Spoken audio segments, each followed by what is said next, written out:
Salam sejahtera, salam bahagia bagi kita semua.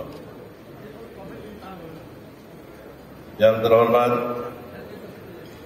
Bapak PLT, Ketua Umum DPP Partai Golongan Karya, Bapak Agus Gumiwang Gatot Sasmita, Pak Sekretaris Jenderal dan Bendahara Umum Pak Dito, yang terhormat pengurus DPP yang hadir pada malam hari ini, Bambang Susatyo, Wakil Ketua Umum, dan Ketua Dewan Pembina, Bapak Insinyur Abu Rizal Bakri, Bapak Ketua Dewan Kehormatan atau yang mewakili, Bapak Muhammad Hatta, Ketua Dewan Etik,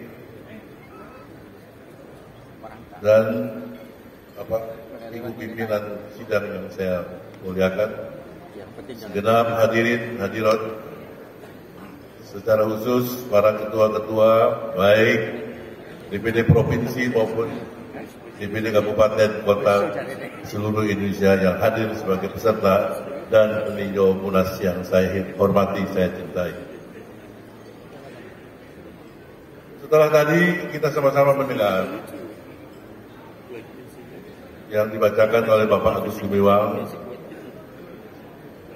laporan pertanggungjawaban DPP Partai Golongan Karya untuk masa bakti 2019-2024. Maka bagi Partai Golongan Karya kita berpegang pada tolak ukur utamanya adalah kemenangan dalam pemilu. Tidak ada kamus lain bagi partai politik adalah memenangkan pemilu. Yang kedua, memenangkan pemilu. Dan yang ketiga juga memenangkan pemilu. Melihat kepada hasil-hasil yang tadi juga telah digambarkan oleh steering komite, oleh DPP Partai Golongan Karya, baik yang menyangkut pemilihan umum legislatif, yang telah mencapai hasil yang sangat menggembirakan, 23,5 juta suara, di atas 15,3%, dan menempatkan kita sebagai pemenang pemilu yang kedua setelah PDI Perjuangan. Kemudian juga kita telah berhasil mengusung pemilu presiden dan memenangkan pasangan Bapak Prabowo dan Bapak Gibran. Dari kedua hal ini sudah merupakan tolak ukur yang menggembirakan dan menggambarkan cita-cita dan tujuan Partai Golkar sebagai mana partai politik pada umumnya, yaitu memenangkan pemilihan umum. Dan ini sudah terbukti, sudah dilaksanakan. Jadi saya singkat saja bahwa terhadap laporan pertanggungjawaban kami terima dengan baik. Walaupun ada catatan-catatan. Catatan-catatan ini saya kira diperlukan.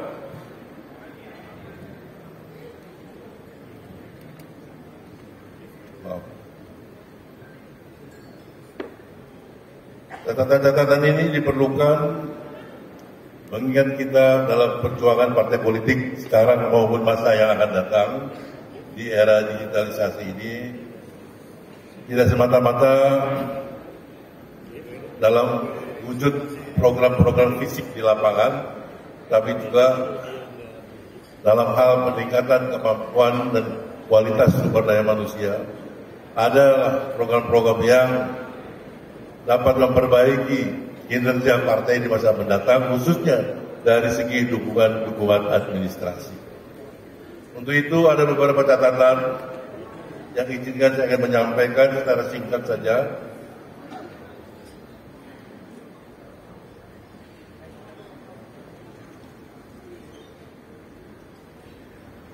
Pertama,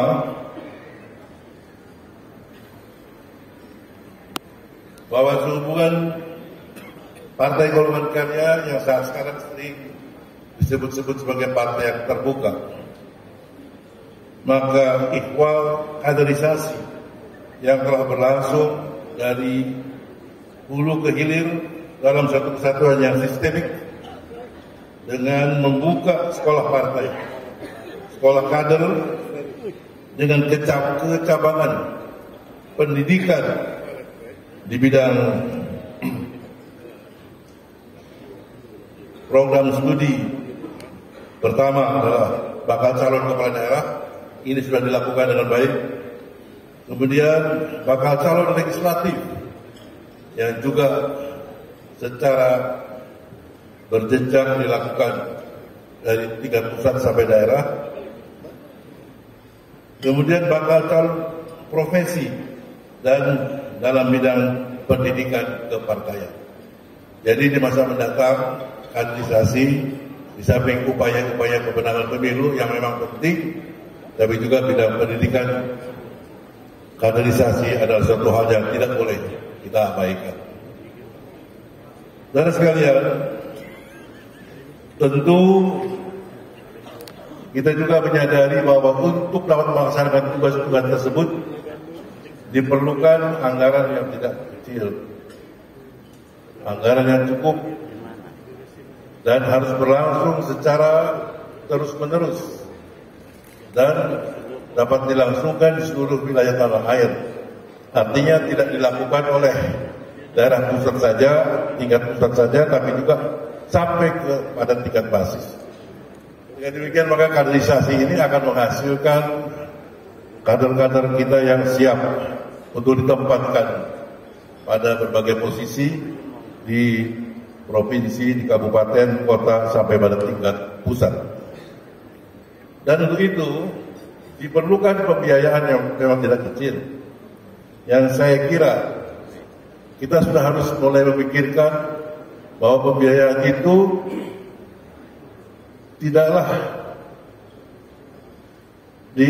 janganlah kemudian tampaknya negara kita saat sekarang belum memberikan perhatian yang sungguh-sungguh terhadap pembiayaan bagi setiap partai-partai. Kalau kita lihat bahwa partai politik menghasilkan calon-calon anggota DPR, DPRD, bahkan kepala daerah, bupati, wali kota, gubernur, sampai presiden, wakil presiden. Tentu keberadaan dari partai politik ini sama pentingnya dengan keberadaan institusi-institusi lain di negara ini, katakanlah di kementerian dan lain sebagainya.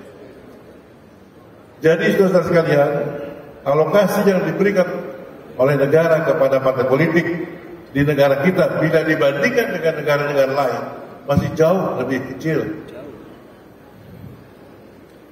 Saya tidak tahu persisnya pada saat sekarang, tapi angka itu tidak akan lebih dari Rp5.000 per suara yang saat sekarang, kurang dari 5.000. Masih sangat kecil. Kalau dijumlahkan dengan jumlah pemilih seluruh Indonesia yang 150 juta, maka jumlah tersebut hanya kurang dari 1 triliun. Jadi saudara sekalian, khususnya pada teman-teman yang di DPR, untuk ke depan memikirkan bahwa bagi partai-partai politik untuk dapat disediakan jumlah anggaran yang cukup, yang memadai, yang dapat dipergunakan untuk kaderisasi, untuk kepentingan menyongsong pemilihan umum, baik itu pilkada, pileg maupun pilpres, tentu dengan suatu metode pertanggungjawaban yang dapat betul-betul mencerminkan rasa tanggung jawab kita kepada bangsa dan negara, tapi menggunakan uang negara. Hal yang sama di tingkat pusat, maka juga diperlukan pada tingkat daerah. ada tingkat provinsi, tingkat kabupaten, dan seterusnya. Nah, saya kira janganlah beban ini dibebankan kepada pengurus atau kepada fraksi di DPRD, di DPR RI, dan seterusnya. Tapi lebih baik langsung saja dari pemerintah dan negara, lewat pemerintah, serahkan kepada partai-partai politik dengan pertanggungjawaban yang sebaik-baiknya. Kalau perlu ada audit yang dilakukan setiap tahun.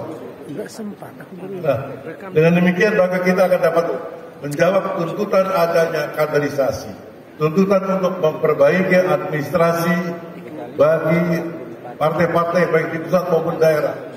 Masalah kartu anggota masing-masing yang setiap kali selalu mengalami kesulitan dan hambatan-hambatan bisa kiranya dijawab oleh karena ada kemampuan dalam hal pengadaan, komputerisasi, pendataan, dan lain sebagainya akan dapat terjawab. Saya kira di masa-masa mendatang, seperti halnya juga dilakukan di partai-partai politik di Belanda, di Jepang, dan sebagainya, bantuan dari negara itu jelas-jelas diberikan dengan sungguh-sungguh, bukan ala kadar. Bukan juga untuk secara sepihak. Nah, ini nanti ada gejala untuk menguntungkan partai besar saja, mengancam eksistensi bagi partai yang kecil. Saya kira pikiran-pikiran itu harus diperbaiki, saudara-saudara sekalian. Itu yang ketiga, mengenai pembiayaan, pengawasan, penggunaan, dan pertanggungjawabannya yang diaudit oleh akuntan publik, dan itu tercantum di dalam rancangan undang-undang partai politik.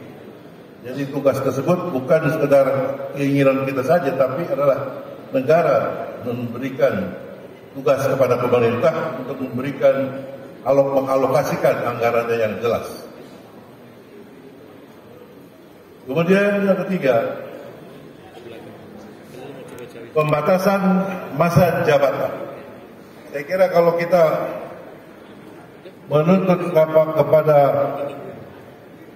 pemerintah untuk juga tetap membatasi soal masa jabatan, maka bagi partai politik juga ke depan harus ada pembatasan masa jabatan, atau paling tidak dipikirkan secara mendalam.